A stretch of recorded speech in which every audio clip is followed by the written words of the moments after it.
Assalamualaikum warahmatullahi wabarakatuh.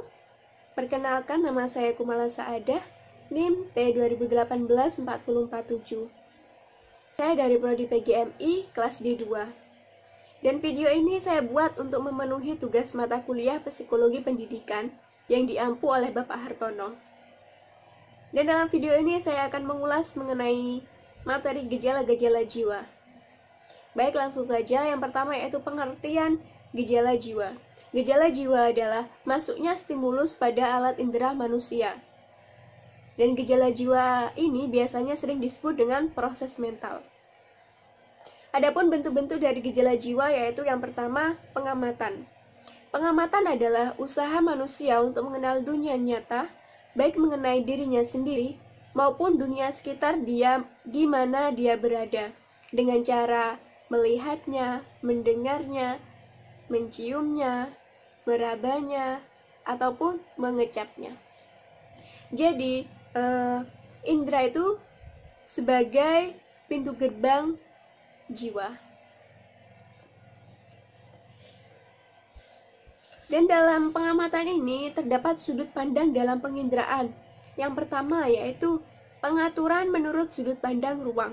Nah, menurut sudut pandang ini, pengamatan itu dilukiskan dengan definisi-definisi seperti jauh dekat, kanan kiri, tinggi rendah, dan sebagainya. Lalu sudut pandang yang kedua yaitu sudut pandang waktu. Nah, menurut sudut pandang ini, pengamatan dilukiskan dengan definisi-definisi masa lalu, masa kini, dan masa yang akan datang. Dan sudut pandang yang ketiga yaitu sudut pandang Gestalt. Jadi, menurut sudut pandang ini, dunia pengamatan yang kita amati itu memiliki arti jika dipandang sebagai satu kesatuan yang utuh. Contohnya, sekolah. Jika kita melihat sekolah, itu merupakan satu bangunan, kesatuan yang utuh, bukan hanya batu bata, genting, seperti itu. Dan sudut pandang yang keempat yaitu sudut pandang arti.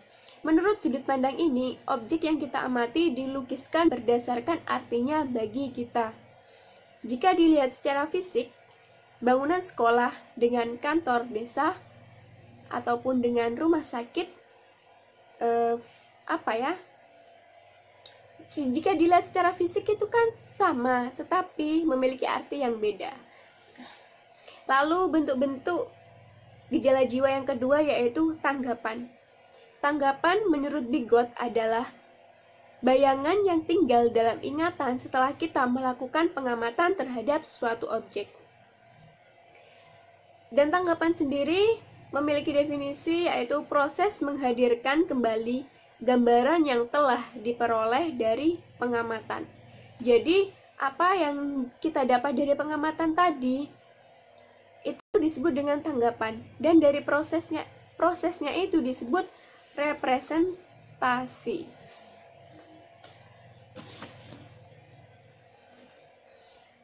Dan untuk bentuk-bentuk gejala jiwa yang ketiga yaitu fantasi. Fantasi adalah proses menerima, menyimpan, dan menimbulkan kembali informasi-informasi atau kesan-kesan. Sedangkan definisi menurut Suryabrata, fantasi adalah kemampuan jiwa untuk membentuk tanggapan-tanggapan atau bayangan-bayangan baru dengan pertolongan tanggapan-tanggapan yang sudah ada. Dan tanggapan yang baru tersebut tidak harus sama atau sesuai dengan benda-benda yang ada. Nah, misalkan ada seorang siswa yang sedang membaca buku. Nah, siswa itu membayangkan tempat-tempat baru yang ada di cerita itu. Nah, itu disebut dengan fantasi. Dan berdasarkan cara orang berfantasi, fantasi dibedakan menjadi 3. Yang pertama, fantasi dengan mengabstraksikan. Yang kedua, mendeterminasikan. Yang ketiga, mengkombinasikan.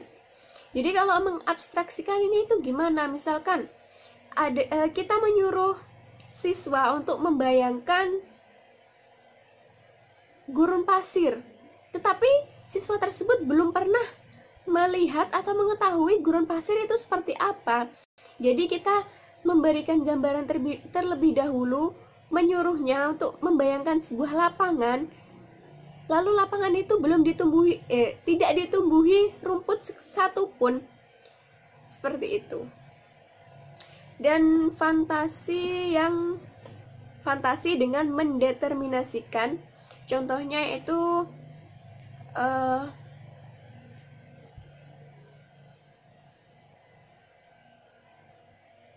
misalkan bayangan danau ya. Nah, bayangan danau ini diperbesar menghasilkan gambaran tentang lautan. Kalau yang fantasi mengkombinasikan itu misalkan kita menyuruh siswa untuk membayangkan Putri Duyung, otomatis mereka itu akan mengkombinasikan kepala wanita dengan tubuh ikan, seperti itu. Dan bentuk gejala jiwa yang keempat yaitu perhatian. Perhatian adalah pemusatan atau konsentrasi dari seluruh aktivitas individu yang ditujukan kepada sesuatu atau sekumpulan objek. Nah, di sini ada macam-macam penggolongan perhatian. Berdasarkan intensitasnya, perhatian ada dua, yaitu perhatian intensif dan perhatian tidak intensif. Sedangkan berdasarkan luasnya objek, ada perhatian terpusat dan ada perhatian terpencar. Yang ketiga, perhatian atas dasar cara timbulnya ada dua, yaitu perhatian spontan dan perhatian refleksif. Lalu bentuk gejala jiwa yang kelima yaitu ingatan. Ingatan adalah proses menerima, menyimpan, dan menimbulkan kembali informasi-informasi atau kesan-kesan. Sedangkan definisi menurut Walgito, ingatan adalah hubungan pengalaman dengan masa lampau.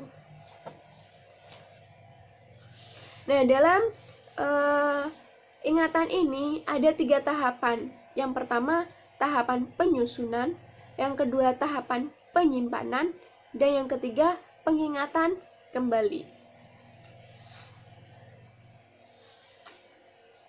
Lalu bentuk gejala jiwa yang keenam yaitu berpikir. Berpikir adalah aktivitas jiwa dalam memecahkan masalah. Sedangkan menurut Solso, berpikir adalah suatu proses yang menghasilkan representasi mental yang baru melalui transformasi informasi yang melibatkan interaksi secara kompleks antara proses-proses mental seperti penilaian, abstraksi, penalaran, imajinasi, dan pemecahan masalah.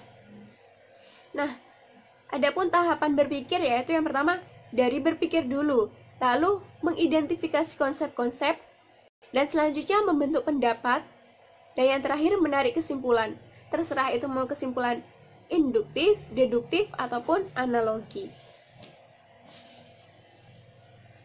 Dan yang terakhir yaitu bentuk gejala jiwa adalah intelijensi. Apa sih intelijensi itu? Nah, biasanya intelijensi ini sering disebut dengan kecerdasan. Dan menurut Stern, intelijensi adalah daya menyesuaikan diri dengan keadaan baru dengan menggunakan alat-alat berpikir menurut tujuannya. Dan menurut Sperman, intelijensi itu mengandung 2 faktor. Faktor yang pertama yaitu general ability atau faktor G.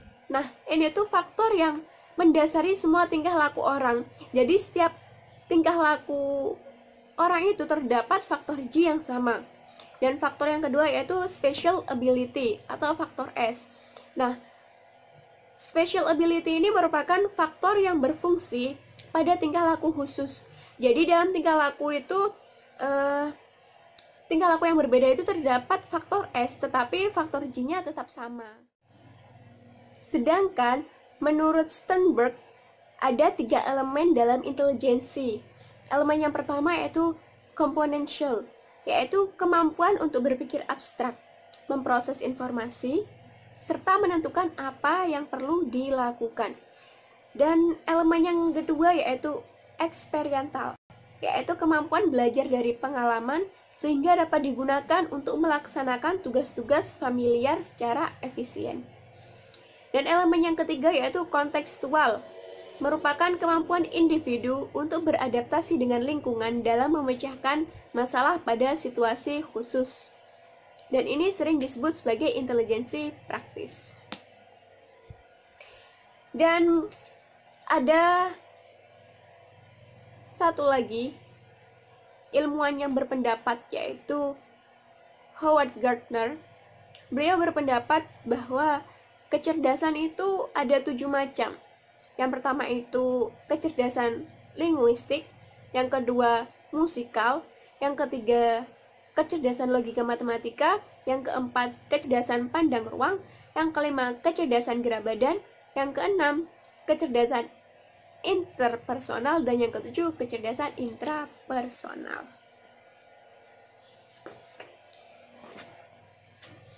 Nah, kan barusan udah dibahas nih mengenai gejala-gejala jiwa sama bentuk-bentuknya. Biasanya itu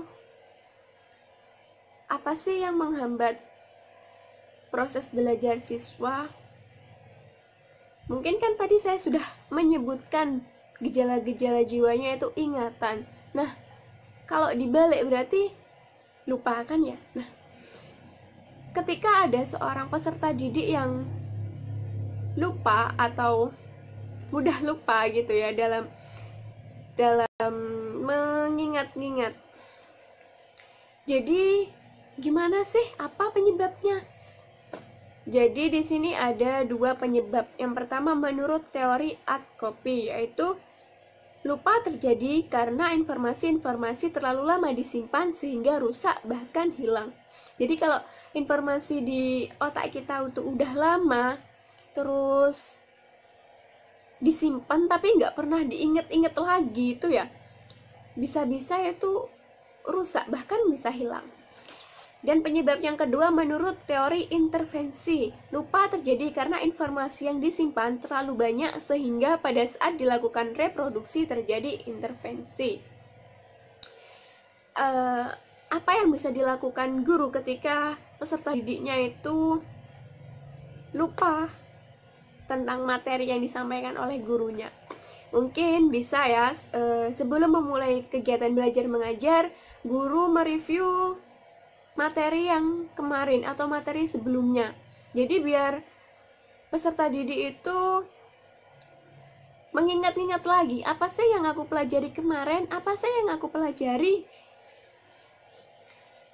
Selain itu mungkin juga bisa guru itu memberi tugas. Tugasnya apa? Tugas ketika sudah sampai di rumah, menyuruh siswa untuk membuka bukunya lagi, untuk belajar lagi, untuk membacanya lagi agar ingat. Dan bisa juga guru menyuruh siswanya untuk menulis apa yang disampaikan oleh gurunya. Karena apa? Karena orang yang hanya mendengar dengan orang yang menulis itu biasanya lebih ingat orang yang menulis. Dan di sini orang tua juga ikut berperan ya. Ketika sudah di rumah, pastinya orang tua memantau anaknya untuk belajar. Jadi ketika belajar, orang tuanya juga menanyakan juga, kemarin belajar apa nak, gimana, ada kesulitan, seperti itu ya. Mungkin cukup sekian video dari saya. Apabila ada kesalahan saya mohon maaf. Wassalamualaikum warahmatullahi wabarakatuh.